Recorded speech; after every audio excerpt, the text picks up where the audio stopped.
Hello everybody, welcome to Crafty Soup. My name is Misty. I have a layout process video for you today for the first challenge of the Counterfeit Kit challenge group. I'm on the design team over there, so I do as many of the challenges as I can. And this time around, we're talking heritage pages. So let's dive in. All right, we also need to use black and white photos. I kind of turn my photos more sepia, but it's in the spirit of the challenge. And these are photos from the late 70s or early 80s. I'm not quite sure because I don't know how old I was in there. But this story is going to be talking about extended family. And my mom's side of the family was really big. And my dad's side of the family was just him and his sister and his dad and stepmom. So that's kind of where my story's going. I pulled out my page kits from this month. I didn't do a typical kit this time around. Instead, I did 5 separate page kits. And this is the only one I have left that has full sheets of cardstock in it. So I am kind of hemming and hawing and looking through. And then I find this leftover piece of wood grain. And that totally reminds me of the wood paneling we had in our house growing up. Now, our paneling wasn't that colorful, but it's going to fit the story well. When I first started to think about this layout and this challenge, I had thought I wanted to do something quilting in the background. So I did pull out that piece of plaid thinking that maybe I could still figure out some quilting things, but I want to use that wood grain. Maybe I want to do some stenciling, and I'm just not sure where I'm going at this point.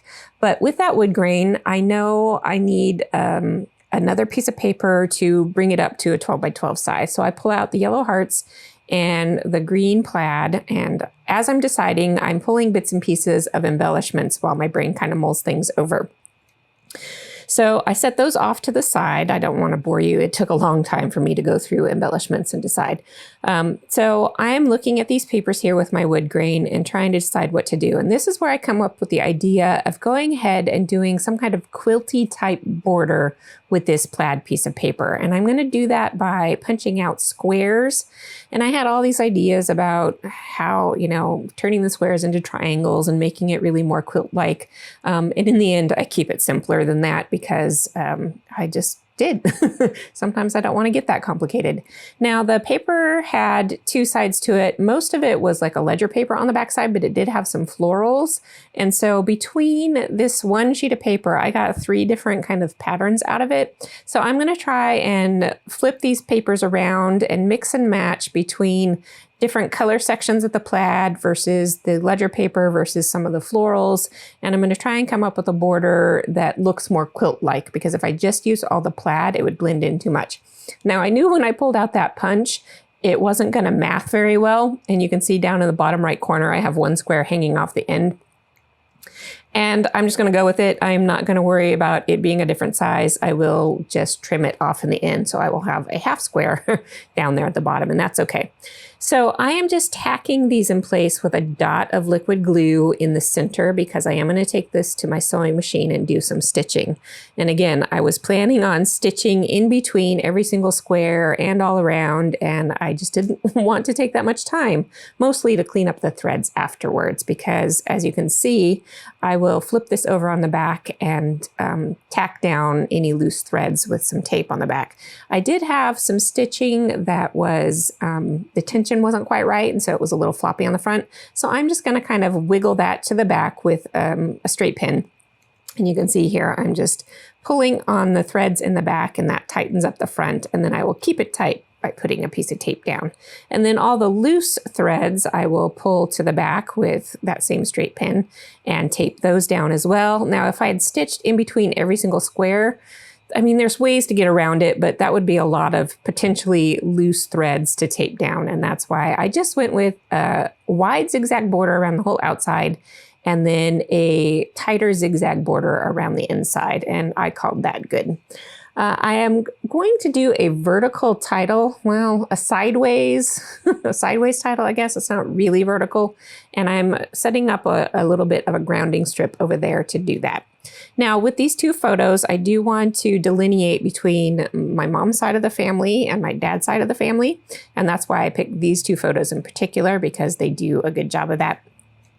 I did pull out this little banner piece here, which the colors weren't quite right, and plus I have a lot going on this page, so I will end up ditching that, but I do move it around several times on this layout, seeing if I could get it included, and it will end up going.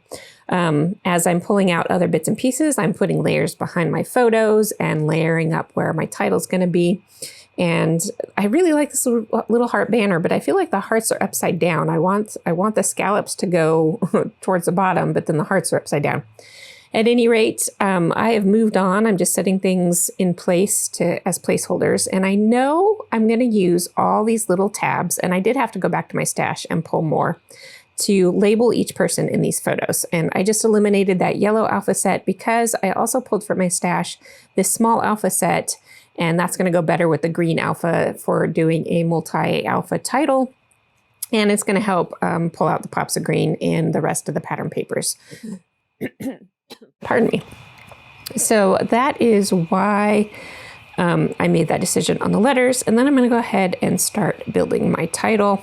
All right, with all of my alphas set up, I decided I wanted to pull in the idea of all the tags that I'm going to add around my photo into the title as well.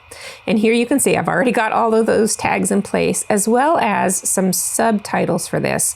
And I know it's kind of off screen a little bit, but I have one that says mom side and one that says dad side that's kind of styled in the same way as my main title. Now I am drawing with a permanent marker from each person's photo down to their little tab that has their name on it. And most of these are in order so that they would kind of make sense, but some of them are a little offset, so it's harder to know. But I just wanted to really clarify who these people are in these photos. And we'll get to it later, but I'm also going to add more information on a separate sheet of paper that I will create a pocket for on the back of this layout and have more of a family tree kind of notes. I'm not even going to make it formal. I'm just going to take some notes and tuck them in there.